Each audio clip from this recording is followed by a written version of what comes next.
Hi friends, ધોરણ 10 પ્રકરણ 2 પ્રશ્ન નંબર 3 10 ml સોડિયમ હાઇડ્રોક્સાઇડનું 8 ml હાઇડ્રોક્લોરિક એસિડ વડે સંપૂર્ણ તટસ્થીકરણ થાય છે.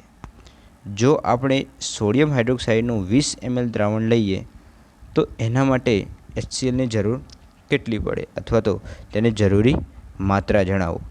તો આપણને ખબર છે કે બંનેનો ગુણોત્તર હોય છે એ સમાન હોય છે, સોડિયમ હાઇડ્રોક્સાઇડ અને હાઇડ્રોક્લોરિક એસિડના કદના તટસ્થીકરણ માટે જરૂરી માત્રાનો ગુણોત્તર.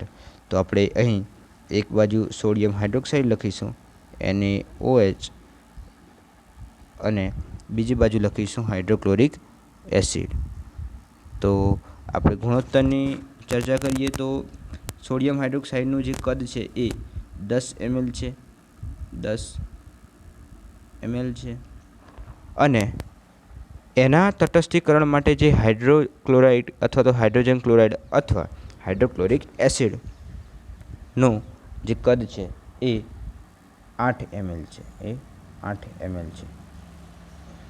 અને જો આપણે 20 ml સોડિયમ હાઇડ્રોક્સાઇડ લઈએ એટલે કે જસ્ટ એનાથી સોડિયમ હાઇડ્રોક્સાઇડથી ડબલ કરી દઈએ, 20 ml સોડિયમ હાઇડ્રોક્સાઇડ લઈએ તો આપણને ખબર છે કે જો હાઇડ્રોક્લોરિક એસિડ 10 ml માટે 8 ml હોય અને જો સોડિયમ હાઇડ્રોક્સાઇડ બમણા કરી દઈએ તો હાઇડ્રોક્લોરિક એસિડનું કદ પણ કેવું થઈ જશે?